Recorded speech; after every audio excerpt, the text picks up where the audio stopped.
Customer service ഇന്നൊരു department അല്ല, അതൊരു കൾച്ചറാണ് ഒരു സ്ഥാപനത്തിന്റെ. അല്ലേ, നമുക്ക് അന്നം തരുന്ന കസ്റ്റമറെയാണ് നമ്മൾ നന്നായി സെർവ് ചെയ്യേണ്ടത്. ചെറിയൊരു എക്സാമ്പിൾ പറയുക, അടുത്താണ് ഭാര്യയുടെ ഒരു ചെറിയ സർജറിക്ക് വേണ്ടി തൊടുപുഴയിലുള്ള സ്മിത മെമ്മോറിയൽ ഹോസ്പിറ്റൽ എന്നൊരു ഹോസ്പിറ്റലിലേക്ക് ഞാൻ ഭാര്യയായിട്ട് പോയത്. സർജറി ആയിരുന്നു. പക്ഷെ എന്നെ അത്ഭുതപ്പെടുത്തുന്ന കാര്യം, സാധാരണ നമ്മളൊരു ഹോസ്പിറ്റലിലേക്ക് ചെല്ലുമ്പോൾ കാണുന്ന പ്രതീതിയല്ല അവിടെ. ആ രജിസ്ട്രേഷന് വേണ്ടി ഒരാൾ നമ്മുടെ കൂടെ വരുന്നു, അത് സഹായിക്കുന്നു, നമ്മുടെ കൂടെ റൂമിലേക്ക് വരുന്നു, റൂമിലെ ഫെസിലിറ്റീസ് നമുക്ക് എക്സ്പ്ലെയിൻ ചെയ്ത് തരുന്നു. ഒരു ഫ്ലോറിന് ഒരു ഇൻചാർജ് ഉണ്ട്. ടിക്കിയായ ഒരു പെൺകുട്ടി, ശ്രീലക്ഷ്മി എന്നാണ് പേര്. എൻ്റെ ഒരു പരിചയമുള്ള ഒരാൾ അവിടെ ഉണ്ടായിരുന്നു. ഓഫ് കോഴ്സ് ആൻസ് എന്ന് പറഞ്ഞ അദ്ദേഹം അവിടെ വന്നു. അതോടൊപ്പം തന്നെ എൻ്റെ നല്ല സുഹൃത്ത് ഡെൻ കെയറിലെ എൽദോസാണ് അവിടെ റെഫർ ചെയ്തത്. ഇതിനുശേഷം ഞാൻ അവിടെ ചെല്ലുമ്പോൾ കണ്ട കാഴ്ച, ഒരു നിമിഷം പോലും നമുക്ക് എന്തെങ്കിലും ഒരു കാര്യത്തിന് ഒരു പ്രശ്നമുണ്ടായാൽ അവിടെ ആൾ ഇമ്മീഡിയറ്റ്ലി ഉണ്ട്.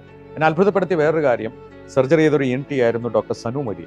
ഓരോ കാര്യവും വ്യക്തമായി എക്സ്പ്ലെയിൻ ചെയ്ത് തരുന്നു എന്ന് മാത്രമല്ല, സാധാരണ നമുക്കൊരു ഡോക്ടറിനെ പോയി കണ്ടൊരു ഓപ്പറേഷൻ കഴിഞ്ഞാൽ അവരെ നമ്പർ പോലും കിട്ടില്ല. അദ്ദേഹം നമ്പർ തരികയും അത് മാത്രമല്ല, എപ്പോൾ വേണമെങ്കിൽ ഏത് സമയത്ത് വേണമെങ്കിൽ വിളിച്ചാൽ അദ്ദേഹം ഫോൺ എടുത്ത് ക്ലീൻ ആയിട്ട് നമുക്ക് ആൻസറുകൾ, എന്താണ് സഹായം വേണ്ടത് പറഞ്ഞു തരികയും ചെയ്യും.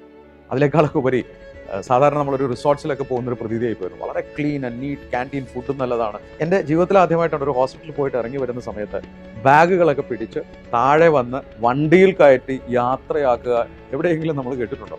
എന്നെ വളരെ അത്ഭുതപ്പെടുത്തിയ ഒരു ഹോസ്പിറ്റൽ തന്നെയാണ്. കസ്റ്റമർ സർവീസിൻ്റെ, മികച്ച കസ്റ്റമർ സർവീസിൻ്റെ ഉദാത്തമായ ഉദാഹരണമാണ് അവിടുത്തെ ജീവനക്കാരും.